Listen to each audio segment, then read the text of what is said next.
The XTERRA World Cup kicked off with stop 1 in the rugged trails of the Kenting National Park in Taiwan on Saturday, March 23rd, with a number of the biggest names in XTERRA elite racing eager to get their hands on some early season points. Yeah, I'm super happy to be back here for the first World Cup of the season. And yeah, for sure, the last year it was just amazing to win the first World Cup ever. So I will try to have a good race, even if this year will be quite different for me.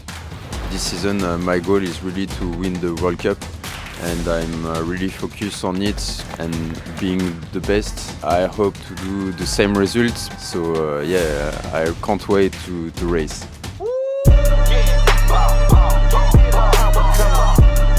Standing between them and the finish line was one of the roughest and most technical courses on the circuit, famous for its unrelenting climbs and punishing heat and humidity. I don't really like the hot weather. Yeah, nutrition and pacing is obviously very key in the heat, and obviously with a challenging course like this, but it's supposed to be warmer over the next few days, so it'll be interesting to see how that plays into the race. The series opener would begin in the warm waters Little Bay Beach with a 2-lap, 1500 metre swim before transitioning into a 29-kilometre bike ride through rocky riverbeds, up the infamous Mount Memelu and down a number of treacherous descents. 2024 would also see a 2-lap, 12-kilometre run course being used for the first time, offering athletes a new challenge and a chance to pass through the race village midway before heading back into the jungle. At stake was the maximum 100 points that come with a full distance win and the chance to walk away with a golden jersey awarded to the series leader.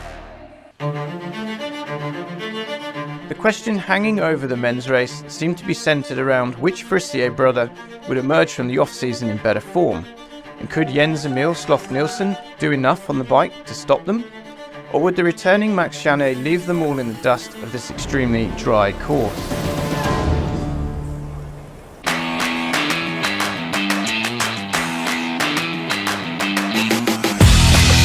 Veteran athlete Ben Allen emerged first out of the water at a time of 19 minutes and 12 seconds, setting the pace with USA's Nathan Cohen close behind, and a French chase pack of both Forissier brothers and Maxime Chanet just 30 seconds back. Jens Emil Sloth Nielsen came out of the water as far back as 11th, leaving a 3-minute gap for the Dane to do what he does best on the bike.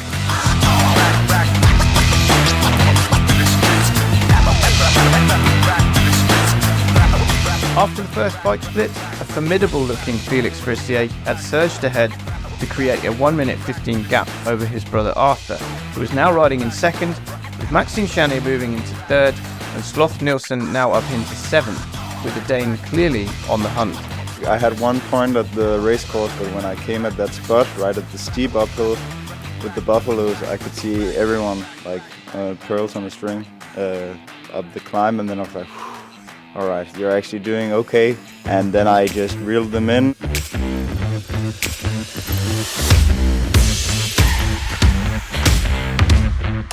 On the final descent, Felix Forissier had found himself alone and unchallenged up front, with a win beginning to look imminent.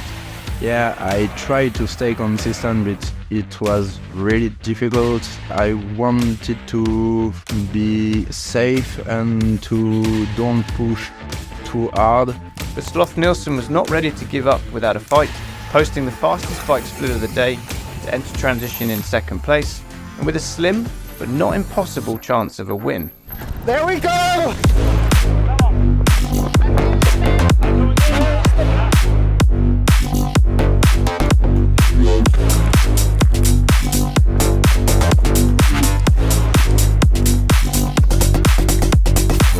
Despite backing up his performance on the bike with the fastest run of the day, Sloth Nielsen could never quite close the gap, leaving XTERRA's reigning European champion to take the win and the World Cup lead in the time of 2 hours, 38 minutes and 31 seconds.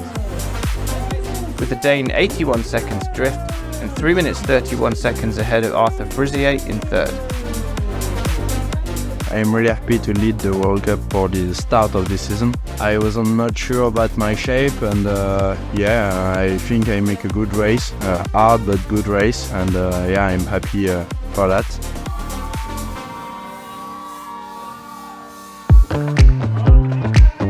In the women's race, all eyes were on World Cup champion Elise Patiez and world champion Solenne Billouin to see if their season-long game of cat and mouse would continue into 2024, or whether Italy's Marta Mendito could continue the success she recently found in South Africa.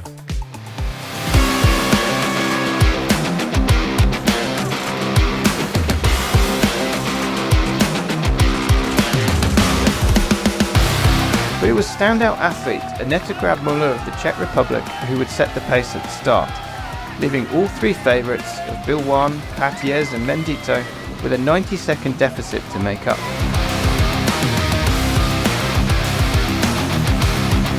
Grabmuller would make them work for it too, leading the race on the bike for the better part of an hour before world champion Solenne Billouin finally found her familiar place at the front and put the hammer down.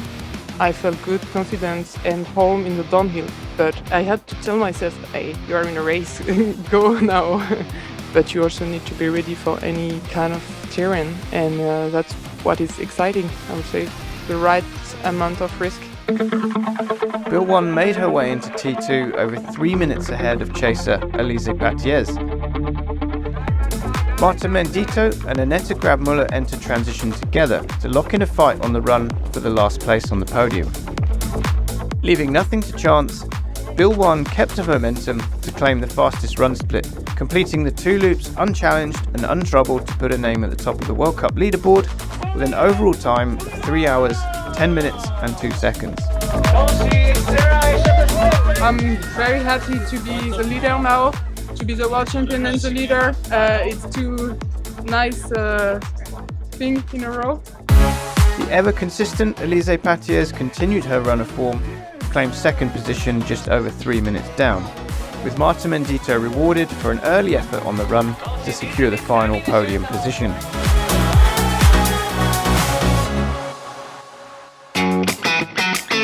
With the points locked in, Felix Forissier and Solenne Billouin now top the leaderboard and walk away from stop 1 in the golden jersey. The rest of the field will now be looking where they might find the edge to put themselves in the mix when the XTERRA World Cup Series heads to the fast and flowing trails of Ruglameni, Greece, April 27.